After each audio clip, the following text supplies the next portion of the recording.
Halo semua, kembali lagi bersama aku dan sekarang aku akan membahas tentang Mind Palace dan bagaimana teknik ini digunakan oleh karakter fiktif terkenal yang mungkin kalian semua sudah tahu, yaitu Sherlock Holmes. So, let's get started. Mind Palace atau yang juga dikenal sebagai Method of Loci adalah teknik memori yang telah digunakan sejak zaman kuno. Teknik ini memungkinkan kita untuk menyimpan informasi dalam bentuk visual dan menempatkannya di lokasi-lokasi tertentu dalam pikiran kita, sehingga lebih mudah diingat. Teknik ini pertama kali diperkenalkan oleh penyair Yunani kuno, Simonides dari Chios, sekitar 2500 tahun yang lalu. Menurut legenda, Simonides menggunakan teknik ini setelah sebuah tragedi di mana sebuah gedung runtuh dan banyak orang tewas. Dengan mengingat di mana setiap orang duduk sebelum gedung runtuh, Simonides mampu mengidentifikasi jenazah-jenazah yang tidak dikenal. Dari situlah, metode ini mulai dikenal dan digunakan oleh para orator Romawi kuno, seperti Cicero untuk mengingat pidato panjang tanpa perlu membawa catatan.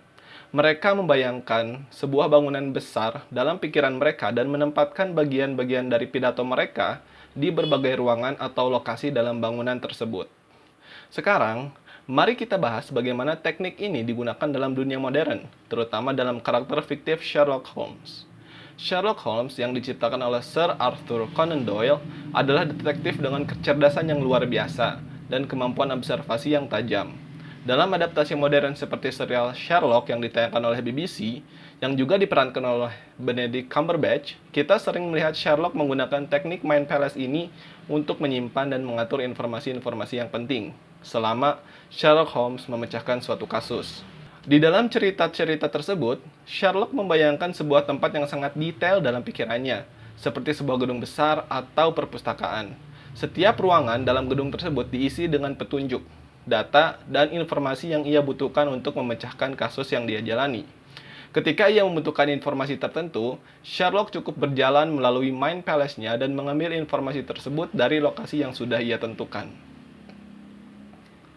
Teknik ini sangat berguna karena otak manusia itu lebih mudah mengingat gambar dan lokasi daripada teks atau angka. Dengan membuat asosiasi visual yang kuat dan menempatkannya dalam lokasi yang kita kenal, kita bisa mengingat informasi dengan lebih mudah dan cepat. Jadi, bagaimana kita bisa menggunakan teknik ini dalam kehidupan sehari-hari? Mari kita coba dengan contoh sederhana. Misalnya, kita ingin mengingat daftar belanjaan. Contoh, apel, susu, roti, dan telur.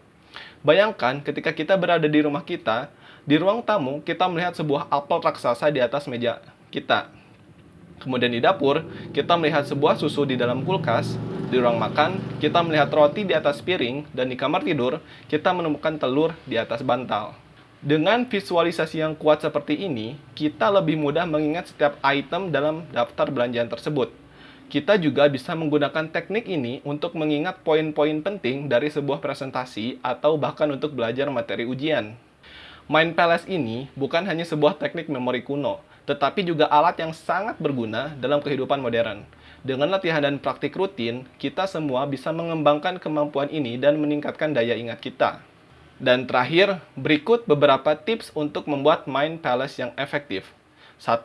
Gunakan gambar yang mencolok dan unik.